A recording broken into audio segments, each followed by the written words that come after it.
여호수아서 8장 30절로 35절까지에 기록된 하나님의 말씀을 한 절씩 교독하도록 하겠습니다. 그때에 여호수아가 이스라엘의 하나님 여호와를 위하여 에발산에 한 제단을 쌓았으니 이는 여호와의 종 모세가 이스라엘 자손에게 명령한 것과 모세 율법책에 기록된 대로 새 연장을 다듬지 아니한 새 돌로 만든 제단이라.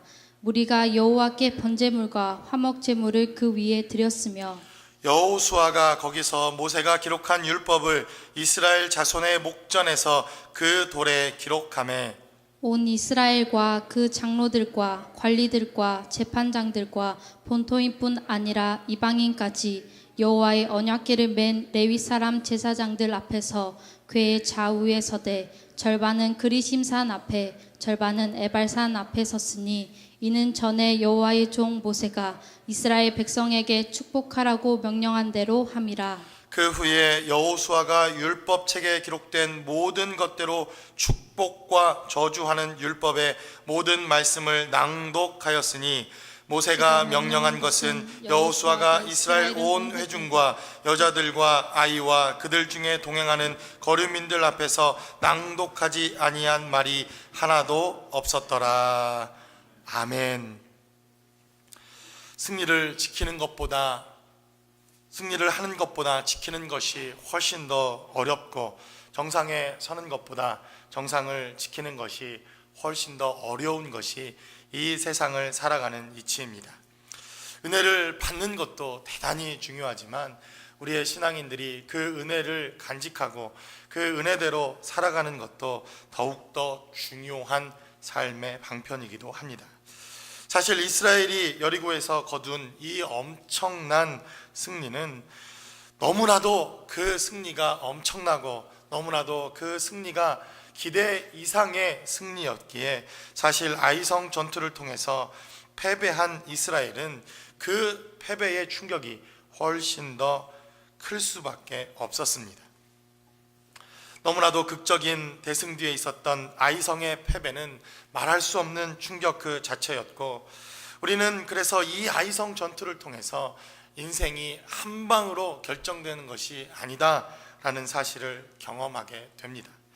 얼마나 많은 인생들이 이 한 방의 목숨을 사실 걸고 있는지 모릅니다. 아마도 복권이나 또 어떤 인생 한 방의 역전을 노리는 이러한 사람들은 사실 여리고라고 하는 이 성에 머물러 있는 사람이다라는 생각을 해보게 됩니다. 어쨌든 비록 그들은 실패했지만 이 실패를 통해서 하나님이 주시는 교훈과 하나님이 주시는 영적인 메시지들을 그들은 받아들이게 됩니다. 이것이 여호수아와 이스라엘이 아이성에서 패배한 이후에 배우게 되는 값진 교훈이었다는 것입니다. 결국 이 여리고성 전투와 아이성 전투를 통해서 크든지 작든지 작은 일이든지 엄청난 일이든지 이 모든 것을 주관하시는 분은 하나님이시요 크든 작든 철저하게 하나님의 인도하심과 하나님의 붙드심을 바라보는 것이 대단히 중요하다는 것을 우리는 이 전투를 통해서 깨닫게 됩니다. 아간의 범죄 이후에 패배한 이스라엘 백성들이지만 이제 여호수아 8장의 말씀을 통해서 하나님께서는 다시 한번 이들에게 기회를 제공하십니다. 우리가 1절부터 29절까지 기록되어 있는 말씀을 다 읽지는 않았지만 이 말씀은 간단하게 말씀드리면 이러한 말씀입니다. 하나님의 말씀에 순종하여 그들이 티끌을 뒤집어 쓰고 그리고 복병하여 하나님의 명령을 기다리게 되었더니 하나님께서 다시 한번 이 처절한 패배가 있었던 아이성 전투에서 승리케 하셨다는 내용입니다. 그리고 오늘 우리가 읽은 이 본문은 그 승리 이후에 이스라엘과 여호수아가 하나님께 어떻게 감사함으로 나가게 되었으며 그리고 이 감사하는 그들의 예배와 삶의 자리를 통해서 추수감사절을 맞이하는 우리의 삶의 자리에 우리가 하나님 앞에 드려야 할 감사의 삶은 무엇이며 그리고 이 감사의 삶이 얼마나 능력 있는 삶인가 하는 것을 본문의 말씀을 통하여 함께 나누어 보기를 원합니다. 첫 번째로 우리는 오늘 이 본문의 말씀을 통해서 진정한 감사와 진정한 승리는 하나님을 기억하는 것이다 하는 사실을 본문의 말씀을 통해서 깨닫게 됩니다. 우리 30절의 말씀을 한번 찾아봅니다. 우리가 본문에서 읽었던 30절의 말씀은 이렇게 시작합니다.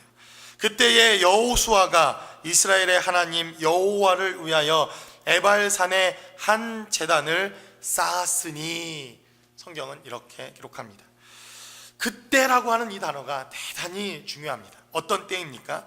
바로 이스라엘 백성들이 아이성이라고 하는 그 전투에서는 패배했지만, 그러나 하나님께서 다시 패배했던 그 자리에 영원한 패배자로 우리를 남겨두신 것이 아니라 바로 실패했던 그 아이성 전투에서 다시 승리케 하셨던 바로 그때에 이 사람들은 바로 하나님을 위하여 에발산이라는 곳에 한 제단을 쌓았다는 것입니다. 여러분, 이 에발산은 왜 중요합니까? 그리고 이 제단을 쌓는 것은 왜 그렇게 중요합니까? 여러분들이 이 가나안의 전쟁이 시작되고 있는 여리고성 전투와 아이성 전투를 잘 살펴보면 참 대조적으로 이 두 사건을 비교해서 기록해 놓은 것을 볼 수가 있습니다. 여리고성이 메가급의 대단히 초롱성과 같은 성이었다면 아이성은 보잘것없는, 그 이름 자체도 어떻게 아이성이라고 지었는지 정말 성의 규모만큼 작은 성에 지나지 않습니다. 하나님의 철저한 순종으로부터 시작된 여리고의 전투이지만, 그러나 이 아이성은 하나님에 대한 범죄로부터 시작되어진 전쟁으로 이 아이성 전투는 시작됩니다. 그런데 그 결과를 보더라도 대단히 대조적인 결과가 나타납니다. 여호수아와 이스라엘이 여리고성 전투를 승리하고 난 이후에는 그 어디에도 이들이 여호와 하나님을 위하여 제단을 쌓고 예배하며 감사했다는 기록을 찾아볼 수가 없습니다. 바로 이 아이성 전투에서 그들은 하나님 앞에 감사의 제단을 쌓고 바로 예배의 초소를 삼게 되었다는 것입니다. 우리 한번 우리 전사님 준비하신 우리 사진 한 장을 보도록 하겠습니다. 여러분들이 보시면 바로 이 산이 에발산과 그리심산이라는 곳입니다. 그리고 이 에발산과 그리심산이 위치한 이 지명은 바로 세겜이라고 하는 땅에 위치하고 있습니다. 여러분들이 그림을 봐도 대단히 많은 사람들이 저 세겜 땅에 거주하고 있는 것을 보게 될 것입니다. 바로 이 세겜이라고 하는 곳, 그리고 이 세겜 땅에 이들은 하나님이 주신 승리를 기념하며 그 율법에 기록된 대로 하나님 앞에 예배하기 시작했다는 것입니다. 제가 이 여호수아를 시작하면서 성경에 기록되어 있는 지명은 대단히 중요한 의미들을 가지고 있고, 그 지명 하나하나를 우리가 공부해 가는 것도 대단히 큰 의미가 있다, 여러분들에게 말씀을 드린 기억이 있습니다. 여러분들이 아마 기억하실 겁니다. 이 여호수아의 전쟁이 처음 시작된 곳은 시딤이라는 곳이었습니다. 제가 1부 때는 어디였는지 물어봤더니 한 분도 기억을 못해서 제가 2부, 3부 예배 때는 질문을 피했습니다. 그러나 얼굴을 보니 다 아시는 눈치네요. 제가 이렇게 영감이 없습니다. 1부 때는 질문하고 3부 때는 질문을 안 하고. 시딤이라는 곳에서 우리는 이 정복 전쟁의 출정식이 있었음을 말씀을 통해서 나누었습니다. 왜 그곳이어야 했습니까? 말씀을 통해 나눈 것처럼 이스라엘이 실패한 장소, 이스라엘이 범죄했던 장소, 하나님께서 바알 부올과 부속되어서 너희가 하나님과 상관없는 백성이 되어졌다, 이렇게 선언했던 장소가 바로 시딤이라고 했던 장소입니다. 바로 하나님을 떠나 범죄했던 이스라엘이 다시 하나님의 깃발을 들고 출정식을 거행하여 하나님의 군대로 그 장소를 거룩하게 구별하는 사건, 이것에서부터 바로 이 여호수아의 전쟁은 시작된 것입니다. 그리고 우리는 또 길갈이라고 하는 그 땅을 거치면서 하나님께서 길갈이라고 하는 그 땅에서 이스라엘이 지금까지 애굽에서 당해왔던 400년의 수치와 그리고 그 어려웠던 순간들을 굴러가게 하셨다라고 하는 길갈이라는 땅에 우리는 또 한번 머물렀던 기억이 있습니다. 그리고 이제는 바로 이 에발산과 그리심산이 있는 세겜이라고 하는 이 땅에 이스라엘과 여호수아가 서게 된 것입니다.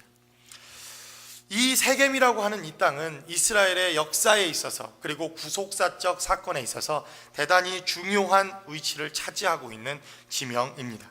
우리 한번 아브라함이 기록되어 있는 창세기 12장 5절로 7절까지의 말씀을 함께 찾아보도록 하겠습니다. 창세기 12장 5절로 7절까지는 아브라함이 그의 아내 사레와 조카 롯과 하란에서 모든 소유와 얻은 사람들을 이끌고 가나안 땅으로 가려고 떠나서 마침내 가나안 땅으로 들어갔더라. 아브라함이 그 땅을 지나 세겜 땅 모래 상수리 나무에 이르니 그때에 가나안 사람이 그 땅에 거주하였더라. 여호와께서 아브라함에게 나타나 이르시되 내가 이 땅을 내 자손에게 주리라 하신지라. 자기에게 나타나신 여호와께 그가 그곳에서 제단을 쌓았다. 성경은 이렇게 기록하고 있습니다. 믿음의 조상이요 이스라엘의 시작, 그리고 하나님의 언약이 시작되었던 족장 중에 하나였던 이 믿음의 아브라함이 하나님의 약속을 따라 그가 최초로 들어와 정착하며 살게 되었던 땅, 그리고 그곳에서 하나님 앞에 첫 예배를 드렸던 땅이 바로 창세기 12장 5절로 7절까지 기록된 세겜 땅이다. 성경은 이렇게 기록하고 있습니다. 하나님께서 아브라함을 부르시고 그 아브라함에게 내가 복의 근원이 될 것이다, 내가 너에게 땅을 줄 것이다, 내가 너에게 하나님의 축복을 주겠다, 이렇게 말씀하시고 바로 그 아브라함이 다시 한번 그 자손에게 땅에 대한 약속을 받은 곳, 그곳이 어디입니까? 세겜이라고 하는 땅입니다. 바로 이 에발산과 그리심산이 보여있는 그 위치에 놓여있는 세겜 땅에 바로 아브라함은 하나님을 위한 첫 번째 제단을 쌓게 됩니다. 그리고 우리는 야곱이라고 하는 그 족장을 통해서 다시 이 세겜 땅에 하나님의 언약과 구속사적 약속이 흐르는 것을 또한 보게 됩니다. 창세기 33장 18절로 20절까지 기록된 말씀을 우리 한번 또 나누어 보도록 하겠습니다. 야곱이 밧단 아람에서부터 평안히 가나안 땅 세겜 성읍에 이르러 그 성읍 앞에 장막을 치고 그가 장막을 친 밭을 세겜의 아버지 하몰의 아들들의 손에서 베크시타에 샀으며 거기서 제단을 쌓고 그 이름을 엘렐로헤이 이스라엘이라 불렀더라. 여러분, 창세기 33장 18절로 20절까지는 지금 어떤 사건이 기록되어 있습니까? 바로 야곱이라고 하는 이 족장이 그가 가정을 떠나 그의 집을 떠나 그의 외삼촌 라반이라고 하는 사람의 집에서 약 20년간 종노릇 종살이를 하다가 이제 거부가 되어 자신의 고향 땅, 그 가나안 땅으로 돌아오는 첫 여정이 기록되어진 사건이 바로 창세기 33장의 기록입니다. 그러나 여러분, 이 야곱이 가나안 땅에 들어올 때 아무런 문제가 없이 들어왔던가요? 아마 여러분들은 기억하실 겁니다. 야복강이라고 하는 그 사건을 기억하실 겁니다. 하나님께서 야곱에게 이제 가나안으로 돌아가라 이렇게 말씀하시는 그 언약의 메시지를 주었지만 야곱은 가나안 땅, 어미가 있고 아비가 있고 형제 자매가 있는 이 가나안 땅에 돌아오기 위해서는 한 가지 문제를 해결해야 합니다. 그것이 누구입니까? 형 에서에 대한 그 분과 그리고 야곱을 죽이려 하고 있는 그 마음을 돌려놓는 것이 필요합니다. 바로 야복강 나루터에서 그는 하나님을 경험하고 하나님을 만나고 하나님께서 분이엘이라고 하는 약속의 메시지를 주셨을 뿐만 아니라 그에게 이제는 더 이상 너를 야곱이라 하지 않고 이스라엘이라 하겠다 이렇게 약속하신 메시지를 주었지만 야곱은 여전히 하나님의 말씀을 믿지 못하여서 그의 종들을 앞세워 야복강을 건너게 합니다. 그리고 그가 덜 사랑하는 자식들과 아내들을 먼저 앞세운 이후에 그는 여전히 이 야복강 나루터에 남아있게 됩니다. 그리고 그때 하나님의 언약을 따라 하나님의 약속을 통하여 만난 바로 그 장소, 에서를 만난 바로 그곳이 바로 세겜 땅이라는 곳입니다. 바로 그곳에서 이 야곱은 죽음에서 생명을 경험하게 되고 자신을 죽이겠다고 찾아온 에서로부터 반가운 소식 하나를 듣습니다. 바로 하나님의 은혜로 말미암아 그가 죽음에서부터 생명을 경험하게 된 것입니다. 그리고 바로 그 첫 땅, 그곳이 어디입니까? 세겜 땅이었다. 성경은 이렇게 증거하고 있습니다. 야곱이 돌아와 하나님께 제사하며 우리로 말하면 이 감사의 제단을 쌓고 감사의 예배를 드렸던 첫 장소, 그곳이 어디입니까? 세겜이라고 하는 땅이었습니다. 우리 마지막으로 창세기에 등장하는 족장 가운데 요셉이라고 하는 대단히 잘 알려지고 유명한 사람이 있습니다. 아마 여러분들도 요셉의 사건과 그의 이름을 다 들어보셨을 겁니다. 창세기 48장 21절로 22절까지는 바로 야곱이라고 하는 이 사람이 돈을 주고 샀던 이 세겜 땅을 그의 아들이었던 요셉이라고 하는 아들에게 유산으로 넘겨주는 그러한 유언이 기록된 메시지가 바로 창세기 48장 21절로 22절까지 기록되어져 있습니다. 우리 한번 다 같이 말씀을 또 한번 찾아보도록 하겠습니다. 요셉이 아버지 이스라엘로부터 예언적인 축복을 받는 내용이 바로 이 말씀에 기록되어집니다. 이스라엘이 요셉에게 또 이르되 나는 주구나 하나님이 너희와 함께 계시사 너희를 인도하여 너의 조상의 땅으로 돌아가게 하시려니와 내가 내게 내 형제보다 세겜 땅을 더 주었나니 이는 내가 내 칼과 활로 아모리 족속의 손에서 빼앗은 것이니라. 성경은 이렇게 증거합니다. 창세기 33장의 말씀과 창세기 48장의 기록은 조금 다르게 기록됩니다. 분명히 돈을 주고 샀다 이렇게 기록되어 있지만 창세기 48장에는 야곱이 아모리 족속과 그리고 그 세겜 땅을 그들의 핏값을 주고 전쟁을 통하여 쟁취하여 승리해낸 땅이다 이렇게 48장에 기록되어져 있습니다. 그리고는 야곱 그 사람은 자신의 아들인 요셉에게 이 땅을 유업으로 남깁니다. 창세기 50장 25절에는 요셉이 그 이스라엘 자손들에게 이렇게 유언합니다.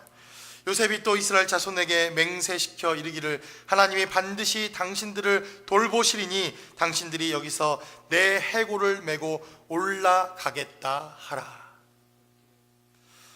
이제 그 애굽 땅에서 죽게 된 요셉은 말하기를 바로 내 아비가 유언하고 내 아비가 나에게 유업으로 준 그 땅으로 반드시 내 해골을 들고 떠나라 이러한 유언을 남기게 됩니다. 대략 480년 이후에 바로 이 예언이 성취되어집니다. 여호수아서 24장 32절의 말씀에는 또 이스라엘 자손이 애굽에서 가져온 요셉의 뼈를 세겜에서 장사하였으니 이곳은 야곱이 백시타를 주고 세겜의 아버지 하몰의 자손들에게서 산 밭이라 그것이 요셉 자손의 기업이 되었더라. 여러분 이것이 우연이라고 생각되십니까? 이 세겜 땅에서 계속해서 하나님의 역사와 하나님을 기억하고 하나님이 주신 은혜를 기억하는 제단이 만들어지고 감사의 예물이 드려졌을 뿐만 아니라 하나님을 기억하도록 하나님의 언약과 메시지가 지속적으로 성경의 말씀을 통해서 기록되어지는 것이 여러분 우연이라고 생각되어집니까? 몇백 년이 흘러 그 요셉을 기억하지 못하는 수많은 사람들의 세대가 이 여호수아와 이스라엘 세대에 있었지만, 그러나 그들은 바로 이 에발산과 그리심산에 기록되어진 세겜이라고 하는 이 땅에서 하나님이 주시는 축복과 구속사의 사역의 역사를 그들은 계속해서 이어나가고 있는 것을 보게 됩니다.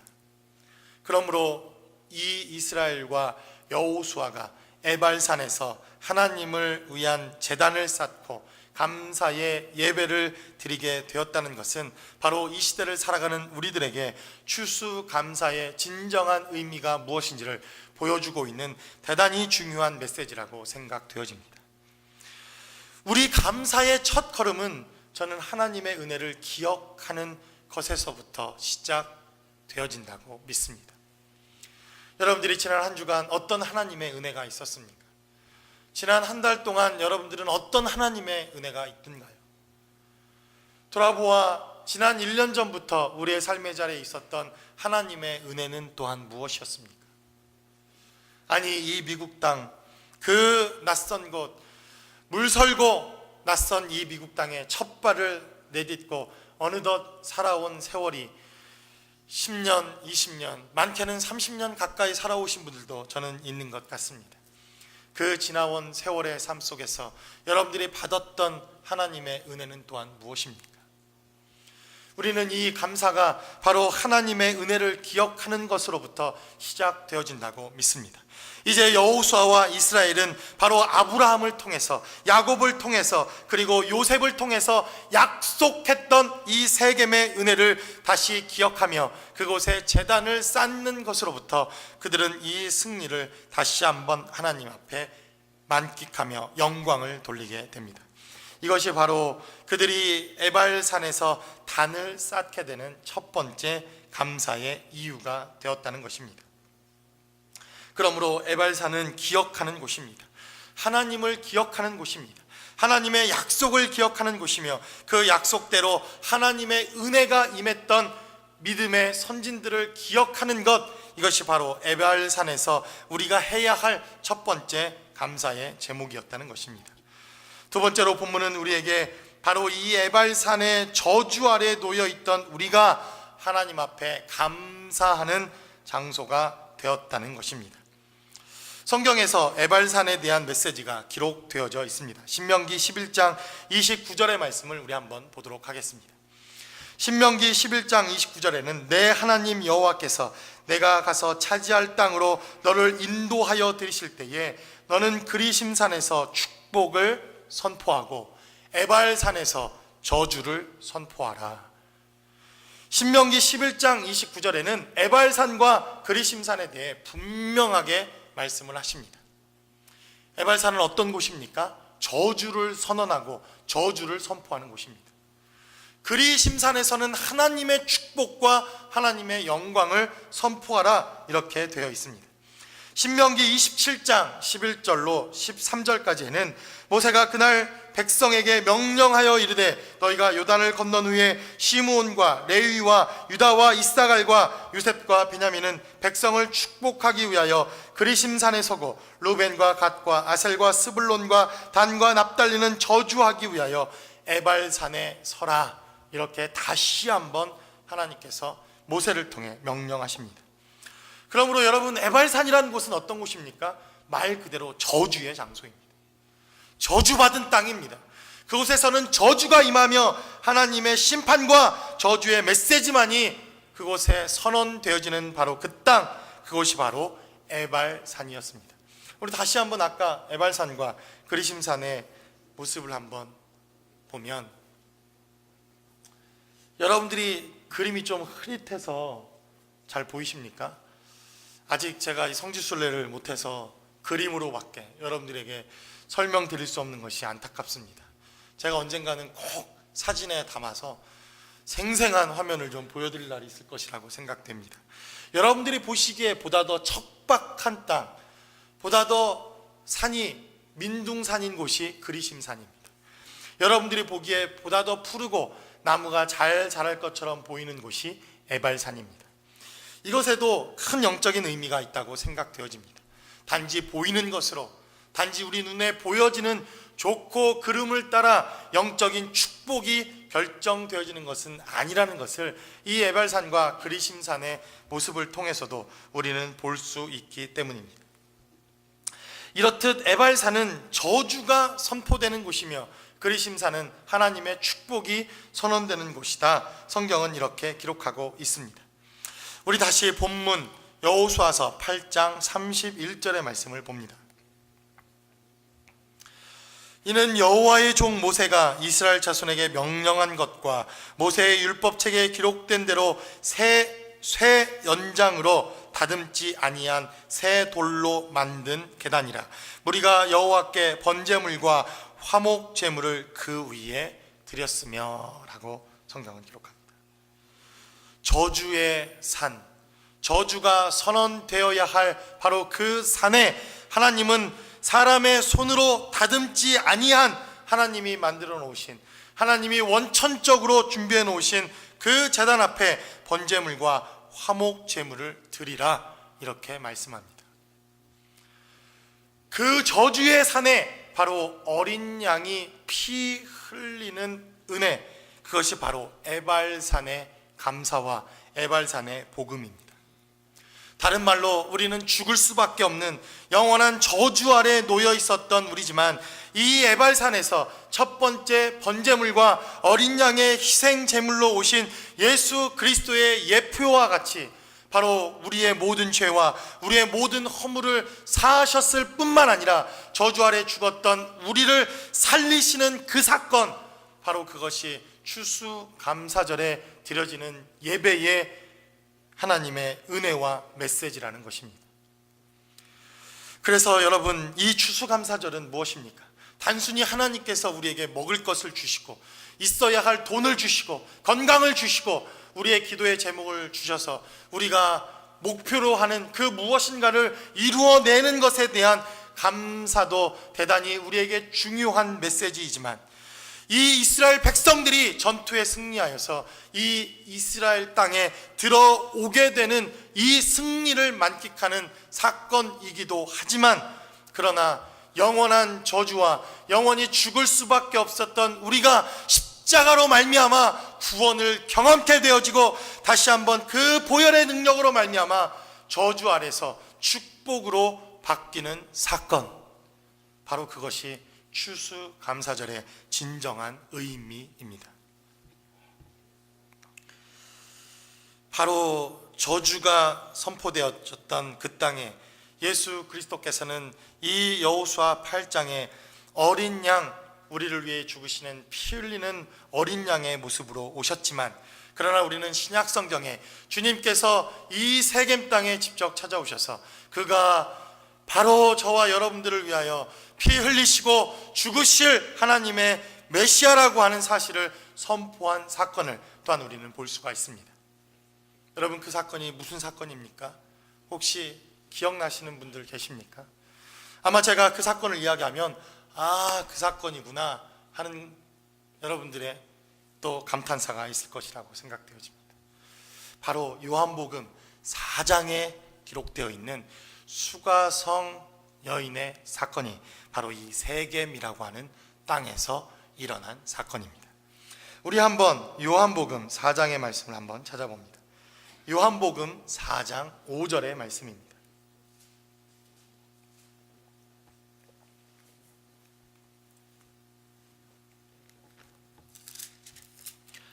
요한복음 4장 5절에는 이렇게 기록되어 있습니다. 사마리아에 있는 수가라 하는 동네에 이르시니, 예수님께서 사마리아의 수가라고 하는 땅에 이르셨다, 성경은 기록합니다. 그랬더니 그 땅은 어떤 땅입니까? 야곱이 그 아들 요셉에게 준 땅과 매우 가까운 땅이다, 이렇게 기록되어 있습니다. 아까 우리가 창세기 48장에 기록되어진 그 야곱의 예언을 통해서, 야곱의 유언을 통해서 바로 요셉이 얻은 땅, 그 땅이 이 수가성과 대단히 가깝다는 겁니다. 그래서 이 사건이 어디에서 일어난 것입니까? 바로 이 우리가 통칭해서 세겜이라고 부르는 땅, 그 행정구역상 더 넓은 땅, 그 세겜이라고 하는 그 땅 안에 수가성이라고 하는 조그마한 성에서 이 요한복음 4장의 사건이 시작된 것입니다. 우리는 이 요한복음 4장에 등장하는 여인이 어떤 여인인지 잘 압니다. 물론 이 여인을 정죄할 만큼 저도 그렇게 깨끗하거나 그렇게 하나님 앞에 거룩한 사람은 아닙니다. 그럼에도 불구하고 우리는 요한복음 4장을 읽다 보면 이 수가성에 기록되어 있는 이 여인에게서 위로를 받습니다. 그래도 나는 이 여인보다는 좀 낫지. 아니, 이 시대에도 남편 5을 데리고 사는 여자라면 우리가 손가락질하지 않겠습니까? 아니면 대단하다 부러워하든지. 이 여인은 그 시대에도 남편 5을 가로치울 수 있는 대단한 여인이었습니다. 그러나 손가락질 당하는 여인이기도 했습니다. 그 누구도 상대해주지 않는 여인이었기에 아무도 물을 깃지 않는 정오, 낮 12시에 그는 물을 기르러 바로 이 수가성에 찾아오게 됩니다. 바로 그때 세겜 땅에 어린 양으로 오신 예수 그리스도, 그분을 만나게 됩니다. 그러자 이 여인이 묻기를, 우리 조상들은 바로 이 산에서 예배하라 명하셨는데, 라는 대단히 중요한 질문 하나가 있습니다. 그 산이 어떤 산입니까? 바로 에발산과 그리심산을 의미합니다. 죽을 수밖에 없는 여인, 아니 영원한 저주 가운데 그 누구도 상대해주지 않는 여인, 남편을 갈아치우고 또 갈아치우고 5을 갈아치워도 영원히 해결되지 않는 이 영혼의 목마름 때문에 좌절하고 낭망해 있었던 이 여인, 영원한 저주와 영원한 심판의 우물 가운데 있었던 이 여인이 바로 생명 되신 예수 그리스도를 만나는 사건, 그 사건이 바로 이 세겜이라고 하는 이 땅, 에벨산이라고 하는 바로 이 땅에서 하나님의 언약의 메시지가 선포되어지고 있다는 것입니다. 그러므로 이 추수감사절에 대단히 중요한 메시지가 있다면 바로 저주가 축복으로 바뀌는 것입니다. 영원한 저주 아래 있었던 저와 여러분들이 저 주님의 십자가로 말미암아 이제 새롭게 되어진 사건, 그리고는 이제 그 저주를 뛰어넘어 바로 하나님을 아버지라고 부르는 자들이 하나님 앞에 감사의 예배를 드리는 절기, 바로 그것이 추수감사라는 절기입니다. 이러한 감사가 저와 몸된 교회와 여러분들의 삶의 자리에 늘 함께 하실 수 있기를 주님의 이름으로 간절히 축원합니다. 하나님께서 바로 이 아이성의 패배를 통해서 이들은 낙심했고 좌절했고 또 저주 아래 놓이게 됩니다. 죄로 인한 심판의 결과가 아이성 전투에 있게 되는 것을 보게 됩니다. 아간의 범죄로 말미암아 이스라엘은 저주 가운데 놓이게 되었지만 그 저주가 선포되어야 할 그 땅에 하나님은 바로 어린 양의 피로 말미암아 그곳에서부터 다시 복음의 메시지를 주시기 시작하셨다는 것입니다. 세겜이라고 하는 이 땅의 이름의 어원을 살펴보면 그것은 무게를 지다라는 뜻을 가지고 있습니다. 무거움을 들다라는 뜻을 가지고 있습니다. 또 무거움을 드는 어깨라고 하는 이러한 의미를 가지고 있는 땅이 바로 세겜이라고 하는 땅입니다. 우리 메시아 예수 그리스도께서 그 어깨에 십자가를 지셨다라고 하는 의미로 여겨지는 땅의 의미이기도 합니다. 그 무거운 십자가를 지셨던 그분의 어깨처럼 우리의 모든 죄와 저주를 짊어졌던 에발산의 저주가 바로 하나님의 은혜와 생명으로 말미암아 축복과 예배와 하나님을 찬양하는 자리로 변화되어진 사건, 바로 그 사건이 에발산의 복음의 사건이며 지금 이 시대를 살아가는 저와 여러분들이 하나님 앞에 드려지는 추수감사의 예배라는 것입니다. 이러한 진정한 영적인 의미를 되새길 수 있는 저와 여러분들의 삶의 자리, 그리고 기쁨의 추수감사절이 되어지실 수 있기를 주님의 이름으로 간절히 축원합니다. 우리 시간 기도하겠습니다.